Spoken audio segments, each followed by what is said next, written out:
things to do, and I need my memory to do it. Reggie is Ptolemy's nephew, and he has become his caretaker out of love, based on the fact that Ptolemy has outlived his peer group. He's outlived his brothers and sisters and everyone in his generation. And now the family is scrambling to figure out who's going to take care of him. And Reggie has stepped up because Ptolemy was a mentor to him when he was younger, and he tries to take care of him to the best that he can while taking care of his own family, his own wife, and his own children. Yeah, he's got a lot on his plate. And Marsha, you play Nisi. The clue's in the name, but what kind of relationship does she have with Ptolemy? And it's a slightly different type of relationship, isn't it, for her? Absolutely. I think for Nisi, she thinks of herself as Ptolemy's favorite niece. Whether that's true or not is up to you for you to decide. But she is someone who has, in the past, spent a lot of time with him and has somewhat of a hard time dealing with him in his later stages, I think, because she's so used to him being a pillar in her life and being someone who is confident and brave and strong and upstanding, and to watch him deteriorating is very difficult. So I think, what happens with their relationship has to do with her intense love for him and the fact that she cannot bring herself to watch him become someone else. And the fact that also he doesn't recognize her anymore. It's hard to go from the favorite to someone who is not even recognized, So yeah. Nisi has a hard time dealing with the Ptolemy in his later years. Yeah, something so many people will relate to. Omar, in the first episode, we really get to see Reggie's relationship with Ptolemy. What was that like to film so closely with Samuel L. Jackson? It was great. It was challenging. And he made it as easy as it could be because of his immense talent.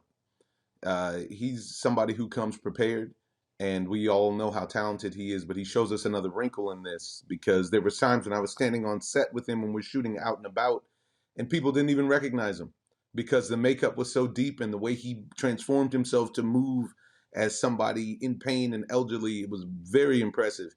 And so for me to get to go toe to toe with someone that I've admired and watched for decades, it was a joy. It was great to do, but also it was the kind of challenge I like because the pressure made me perform. So, I'm happy with the result. Is Reggie coming later? No, it's just you and me. But Reggie did want you to go see this doctor, so. We developed a treatment. Mr. Gray will remember everything that he has ever known, but the treatment will only work once. Is that what you want? I got a lot of things to do, and I need my memory to do it. The story itself and the impact of dementia, not just on the individual, but the people around them, it's personal to you. And looking back at when you first put pen to paper to tell the story, how important was it to you to do so in a sensitive way that looked at the complexities of dementia? Well, it's really important to look at it, to deal with it in a way that, one, it's truthful. It's hard to be truthful when your minds are in two different places. Also, protecting people. A lot of people are very upset about dementia, and they don't want to deal with those people. They don't want to talk to those people. They don't, or they might eat. And some of these people are people who are caregivers. That I would, I'd leave my mother with somebody over a weekend. I'd come back, and my mother would have these bruises. I'm saying, why my mother have these bruises? She was in the wrong place, so I had to, and, oh, no, we're not doing that, because there's the when you're reaching out to somebody who's kind of drifting off, on that lake of consciousness, and you're trying to, urge them back. That's it's a really beautiful thing if the love you feel for that person can survive it. How did your novel come to be an Apple TV series fronted by Samuel L. Jackson? What was the process here? How did it work? About 10 years ago, a couple of years after I'd published the book, Sam came to me and he said, look, I've had this experience. I've read your book. I love your book. I've read it, 3 times or whatever he said. And I want to do it. I want to be Ptolemy, and I want to go. And I said, yeah, great. I mean, because everything he said was the right thing to say. It was perfect. First, we had gone to HBO. We wanted to do it. They didn't want to do a miniseries. I said, well, you know, we can make a movie. We tried to make the movie. We wrote the script again and again and again, but it wasn't right. It wasn't right. It's too short. 90 minutes. You can't tell that story in 90 minutes. And so, you know, we spent the next, you know, few years looking around, going around, talking to people. We ended up at Apple TV Plus. They saw it, and luckily Apple TV wants to do different kinds of content, truly different kinds of content, you know, and this is different. There, you know, you can't look at this miniseries and say, oh, it's like that one over there. No, it's not. It's not like anything else you've seen, and which is amazing. You know, but they wanted us to go and tell the story of the novel, and we did. You know, and that's I mean, you know, Sam's executive producer. He the whole way he worked on it. He supported it. He was there. He made time for it, and so we have it. Obviously, you're massively part of the process of creating this, but what is it like now to see your story realized in this way on screen, reflected back to you? You know, it's in a way, in a really good way, it's not only my story anymore. It's other people's stories. It's Sam's stories. It's the audience stories. I've been talking to, you know, all these interviews, talking to people. It's their stories now, and you know, and they're, you know, pushing it out to other people. It's really, it's wonderful because it makes me a part of the world, you know, and not the, you know, the master of the world, just a part of it.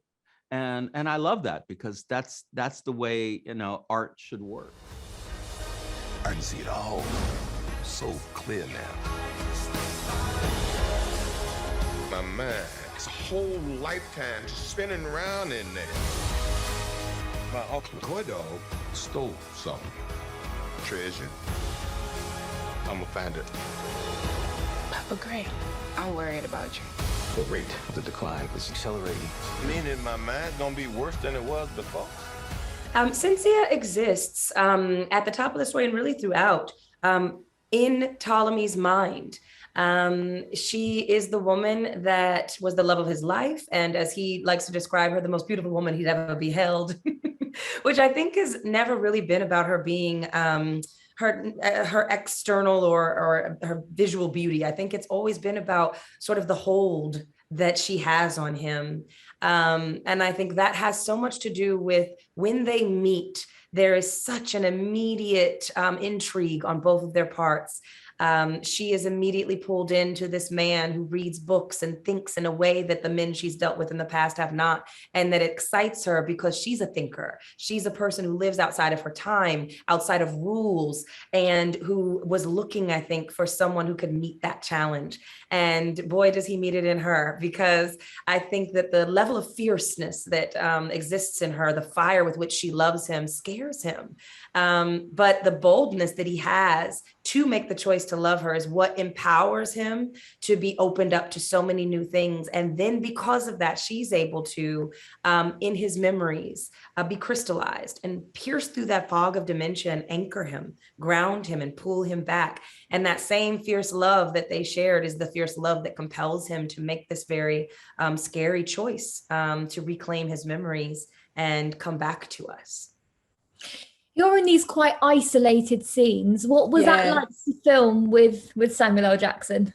Oh, what a joy. You know, I think, gosh, what a really special gift that was given to me to be able to, yes, have these very intimate, private scenes with him, to do my the work of this project really with him. First and foremost, I just think working with an actor as prolific and practiced and professional as Samuel L. Jackson was just an opportunity to be bettered, you know, to be near him is to be bettered by him. Also, his enthusiasm for the storytelling continues to astound me. You know, he's not an actor who's gotten bored or jaded at all. He is still so excited by the process. So to have all of my moments be shared with him was just such a pleasure. I love the work that the set deck and the production team and the directors did to really give us those senses of intimate spaces and quiet moments. I really loved watching Cynthia and Ptolemy sort of fall in love on camera and see their electricity. It was really great. It was a pleasure to me to be able to watch finally come together. Yeah, definitely. And there's so many impactful themes in the series and things for people to take away from the story. From being part of it yourself, what mark did the story leave on you? What part kind of made you reflect even on your own life the most? Yeah, I think, the story deals with, it deals with mortality. It deals with the aging body and the aging mind, and the scary part of life, which is that, we're losing ourselves every day a bit. But I think what was left with me is the idea that at the end of the day, even when we're deteriorating, there are things that are left with us. And what's left with Ptolemy is the love of his life, the father figure that impacted him the most, that guided him the most, and the sense of what's right and wrong. And I think about what that really means, that as we depart the world, what's left? What really was the legacy that we're going to leave? And also what was really the things that impacted us? And I would love to live a life that at the end of it is marked by the people I love and the sense of who I am. And that if I could pass that on to someone, that's what I would want to do. So I just think it's such a beautiful story about someone who's at a place where they almost lose themselves, but they're able to hold on to something just long enough to be able to pass it on to the next generation. And what a beautiful sentiment.